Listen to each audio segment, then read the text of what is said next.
Salut à tous, bienvenue sur CM Tactical. Aujourd'hui on se retrouve pour une petite vidéo sur la présentation donc, du Mako Indus de chez Bastinelli Knives. Alors déjà on va faire un petit tour ensemble avec le couteau donc, dans son étui, donc un étui en Kydex, avec des trous qui permettent différents ports. Donc là j'ai monté un Tech-Lock, pardon. Un Tech-Lock donc pour mettre à la ceinture. Alors pour le moment c'est un petit peu gros. Je vais voir pour essayer de mettre un clip un petit peu plus fin, type Ulticlip, voilà. Donc pour un port plus discret en inside.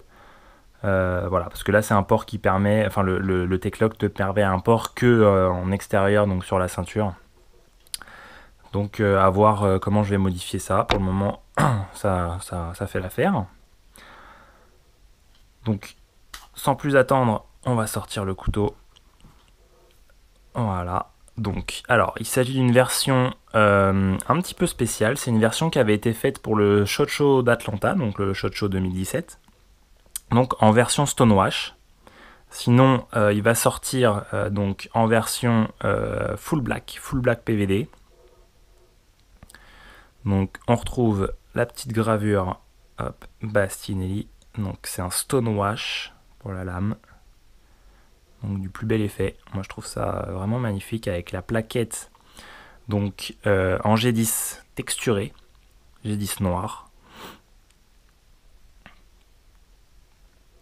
On retrouve la petite gravure ici aussi, je sais pas si on voit très bien, mais Fox Italy N690 Co, donc N690 Cobalt.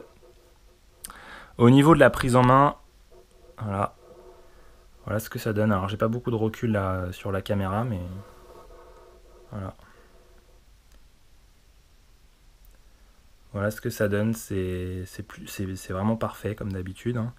La main vient se loger donc déjà avec l'index dans la bague du carambit et vient buter contre cette partie-là.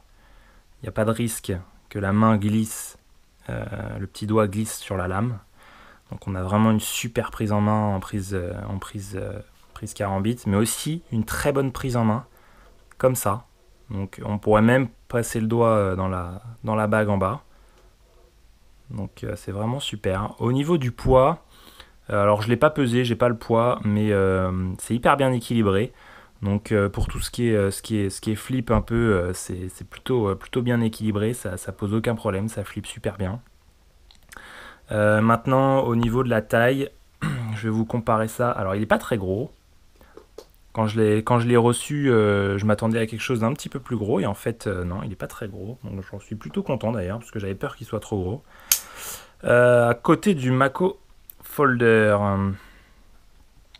voilà ce que ça peut donner. Donc effectivement, il est un petit peu plus long au niveau du tranchant, évidemment, mais le manche, enfin en tout cas la prise en main, est un petit peu plus courte. Voilà. Donc ce qui permet d'avoir une lame un peu plus importante. Après c'est un fixe, donc c'est normal entre guillemets. Hop, et je vais le comparer aussi pour vous donner un ordre de taille au Red Folder. Voilà, donc c'est pas un couteau qui est non plus ultra grand. Hein. Il fait des Mako custom Bastien qui sont un petit peu grands, des fois un petit peu grands à mon goût. Mais alors celui-ci, voilà. Après il est plus grand que le Piccolo Mako pour l'avoir eu en main. Hein. Le Piccolo Mako est plus petit. Même si le Piccolo Mako est quand même un peu plus grand que le Mako Folder, mais il est plus petit que celui-ci. Donc voilà, vraiment un super couteau. Alors on peut enlever aussi les plaquettes pour y mettre un tressage paracorde sur le squelette. Donc ça c'est à chacun de juger et un petit peu de customiser son couteau. Ça permet aussi d'avoir des versions un peu plus différentes, comme ça reste un couteau industrialisé chez Fox, donc en Italie.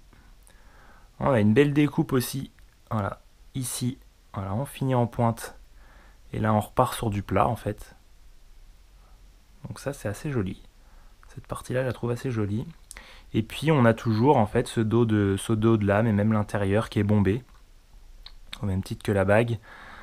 C'est bombé et du coup c'est hyper agréable. Voilà, c'est vraiment hyper agréable à l'utilisation, c'est super cool. Enfin moi j'adore en tout cas. Donc après voilà, c'est un couteau qui est typé très martial. Donc après voilà, je suis en train de faire éventuellement réaliser un couteau d'entraînement, enfin en Kidex, donc en matière Kidex pour pouvoir vraiment s'entraîner avec. Donc peut-être que je referai une petite vidéo par la suite pour vous montrer bah, déjà un petit peu comment j'ai fait évoluer le port du Kidex et éventuellement pour vous montrer si j'ai travaillé enfin si j'ai fait faire un trainer. Donc voilà, donc je voulais quand même vous faire une petite vidéo rapide aujourd'hui. Je viens de le recevoir, voilà.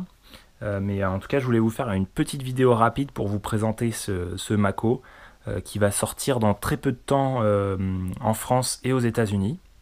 Donc je suis l'un des premiers à l'avoir, a priori Sébastien qui m'a dit ça, je suis l'un des premiers à l'avoir en Europe. Donc voilà, donc surtout sur cette version un petit peu plus exclusive, en version satin, et donc je pense qu'il va sortir sur la coutellerie Tourangelle notamment, et sur un petit peu les autres styles, chez Armbasti, etc.